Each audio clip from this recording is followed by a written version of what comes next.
Hello साइंटिस्टों, कैसे हैं आप सब। अगर आपका इंटरेस्ट रॉकेट में है तो आप बिल्कुल सही जगह आए हैं। हमारे चैनल में हम रॉकेट साइंस को समझते हैं विद सिमुलेटर। हम रॉकेट को बनाते हैं, उड़ाते हैं, लॉन्च करते हैं और समझते हैं उनके पीछे की रॉकेट साइंस। आज की वीडियो में आपको बैकग्राउंड में एक नॉइज़ सुनाई दे रहा होगा, वो मेरे 3D प्रिंटर का नॉइज़ है, तो उसके लिए माफ़ करना। फिलहाल जो भी हो, आज की वीडियो में हम जानने वाले हैं कि ये LVM-3 क्या है, ये OneWeb क्या है, इसका फ्यूचर क्या है, पास्ट क्या है, ये सब हम जानने वाले हैं इस वीडियो में। सो चलिए स्टार्ट करते हैं। सब कुछ समझना हमारे लिए आसान हो, इसलिए हम स्टार्टिंग से स्टार्ट करते हैं। जैसे कि आपको पता है कि इलॉन मस्क की एक कंपनी है जिसका नाम स्टारलिंक है। उनका एम है सैटेलाइट बेस्ड इंटरनेट सर्विस को प्रोवाइड करवाना, और सैटेलाइट बेस्ड इसलिए क्योंकि इससे पूरी दुनिया को कवर करा जा सकता है, यानी ऐसी कोई जगह नहीं जहां पर इंटरनेट ना होगा। लेकिन यह सपना देखने वाला स्पेसएक्स अकेला नहीं है और ना ही वो पहला है। इस तरह के प्रोजेक्ट पर कई कंपनियां काम कर रही हैं, जिनकी लिस्ट आप यहाँ पर देख सकते हैं। हमें तो बस इलॉन मस्क, स्पेसएक्स, स्टारलिंक के बारे में ही पता था, इन सब के बारे में तो हमें पता ही नहीं था। जाहिर बात है क्योंकि इलॉन मस्क ज़्यादा फेमस है। फिलहाल जो भी हो, इस लिस्ट में आप एक कंपनी देख सकते हैं जिसका नाम OneWeb है।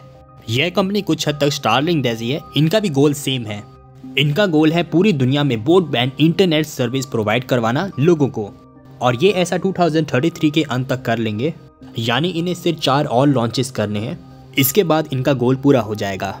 और इससे पहले इनके जितने भी लॉन्चेस हुए हैं उन्हें सोयूज रॉकेट ने लॉन्च करा है, इसलिए ये पहली बार है कि ये किसी और रॉकेट के साथ लॉन्च हो रहे हैं, जैसे कि LVM-3। अब हम जानेंगे कि ये LVM-3 क्या है।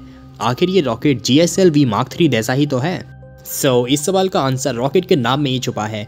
जैसे इसका नाम है GSLV Mark 3।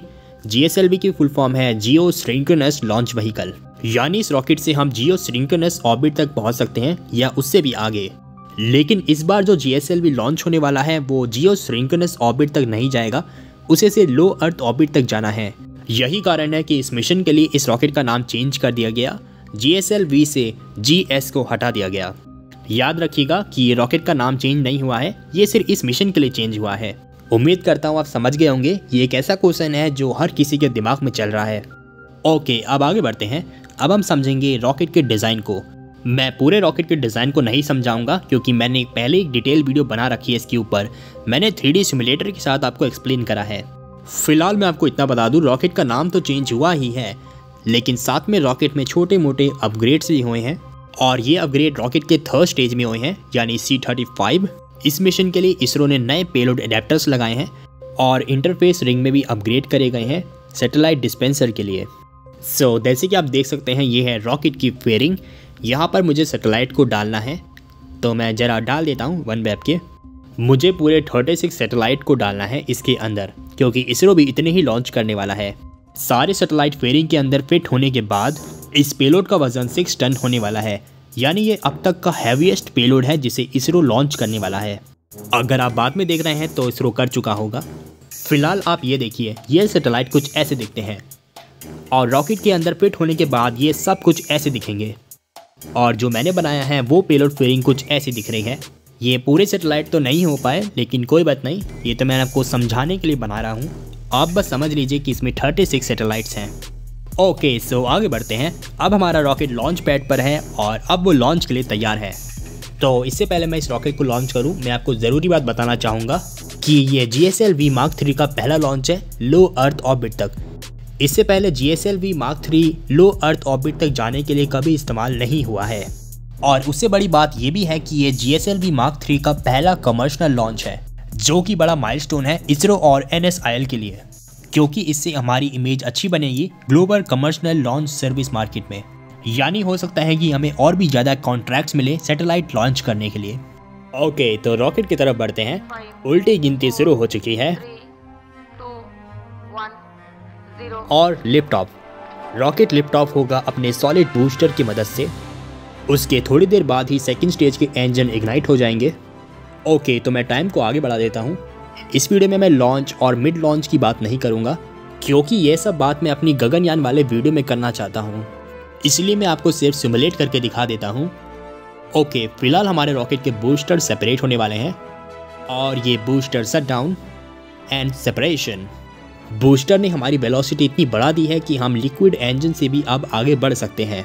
ओके, अगला इवेंट है फेयरिंग सेपरेशन। यानी रॉकेट इतना ऊपर आ चुका है जहाँ पर एटमॉस्फेयर इतना डेंस नहीं है, इसलिए हम फेयरिंग को अलग कर सकते हैं। अब अगला इवेंट सेकेंड स्टेज सेपरेशन होगा, जो कि कुछ ही देर में होगा। जब तक मैं आपके सवाल का आंसर दे देता हूँ कि मैंने ये रॉकेट बनाना कहाँ से सीखा, तो बात ऐसी है कि मुझे बचपन से ही रॉकेट पसंद है। फिर 10 साल की उम्र से ही मैंने रॉकेट के बारे में जानना स्टार्ट कर दिया था, यानी काफ़ी वक्त हो गया है। और इस सिमुलेटर की बात करें तो इस पर मैं रॉकेट बनाता हूँ, क्योंकि मेरा एक और चैनल है जो कि वेक्टरवर्स है, मैं उसके लिए रॉकेट्स बनाता हूँ। फिलहाल आप ये देखिए, हमारी रॉकेट की सेकंड स्टेज सेपरेट हो गई and third stage cryogenic engine ignition. Okay, तो थर्ड स्टेज काफ़ी ज़्यादा इंपॉर्टेंट है इस मिशन के लिए, क्योंकि इसे multiple time shut down and re ignite करा जाएगा। अगर एक भी बर्न फेल हुआ तो ये मिशन भी फेल हो जाएगा। ओके, अब हमारा रॉकेट लो अर्थ ऑर्बिट में पहुंच चुका है, और अगर आपने लाइव स्ट्रीम देखा होगा तो आपको उसमें वर्ल्ड मैप दिखा होगा, और इसी वर्ल्ड मैप में आप रॉकेट की ट्राजेक्टरी देख सकते हैं, जैसे कि ये लाइन। और आपने नोटिस करा होगा कि ये रॉकेट नीचे की तरफ बढ़ रहा है, यानी अंटार्कटिका की तरफ। ऐसा इसलिए क्योंकि इन सभी सैटेलाइट को पोलर ऑर्बिट में डिप्लॉय करना है। इन पोलर सैटेलाइट की मदद से हम इंटरनेट एक्सेस कर पाएंगे, चाहे हम अंटार्कटिका में हो या अलास्का में हो। हाँ, अगर आप एक्सेस में बैठ के इंटरनेट चलाएंगे तो आपको दिक्कत होगी, क्योंकि जैसे कि आप देख सकते हैं यहाँ पर इंक्लिनस लिखा है, जो कि एग्जैक्ट 90 डिग्री पर नहीं है, ये 87 डिग्री है। यानी सैटेलाइट का ये जाल अर्थ के पोल तक नहीं पहुँचा है, और शायद मेरे ख्याल से इसकी ज़रूरत भी नहीं है। फिलहाल इस मिशन की बात करते हैं। लाइव स्ट्रीम में हमने देखा कि सेकेंड स्टेज ने एक के बाद एक सैटेलाइट को डिप्लॉय करा, सीरीज टू सीरीज। सैटेलाइट के डिप्लॉयमेंट के दौरान हमने रॉकेट से कई वीडियो देखी, कई कमाल के नज़ारे, और फिर रॉकेट इतना दूर चला गया कि वो उनके आउट ऑफ रेंज से दूर चला गया, यानी सिग्नल लॉस्ट हो गया। और ये चिंता की बात नहीं है, क्योंकि सेकेंड स्टेज पोल की तरफ थी, जहाँ पर नेटवर्क नहीं है, हम वहाँ पर ट्रैक नहीं कर सकते सेकेंड स्टेज को। जैसे ही सैटेलाइट वहाँ से निकलेगी, हम कनेक्शन फिर से इस्टेब्लिश कर लेंगे, और फिर बचे हुए सैटेलाइट को भी डिप्लॉय कर देंगे।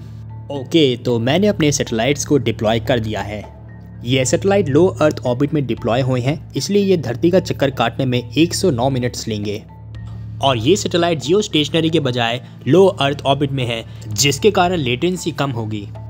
ओके, अब हम फ्यूचर की बात करते हैं। जैसे कि मैंने बताया कि OneWeb कंपनी को सिर्फ कुछ ही और लॉन्चेस करने हैं, इसके बाद इनका नेटवर्क पूरी तरीके से तैयार हो जाएगा। और वो बचे हुए लॉन्च कौन करेगा? उन्हें करेगा इंडिया और SpaceX। जी हाँ, OneWeb सैटेलाइट का अगला लॉन्च भी है, जो कि दिसंबर को है। यह अगला लॉन्च करेगा SpaceX, और सिर्फ यही नहीं, आगे की 3 लॉन्चेस भी SpaceX ही करने वाला है, और आखिरी बचा हुआ लॉन्च इंडिया ही करने वाला है। यह लॉन्च 2023 को है, और इसे भी लॉन्च करेगा GSLV Mark 3, जिसमें 36 सैटेलाइट्स होंगे फिर से। ओके, तो सैटेलाइट से याद आया कि मैंने अपने टेलीस्कोप से ISS को कैप्चर करा था एक बार। अगर आपको वो वीडियो में इंटरेस्ट है तो आप उसे देख सकते हैं। फिलहाल उम्मीद करूँगा आपको वीडियो अच्छी लगी होगी। अगर ऐसा है तो सब्सक्राइब करना, वैसे मैं तो कहूँगा कर ही देना, क्योंकि काफ़ी मेहनत लगती है वीडियो बनाने में।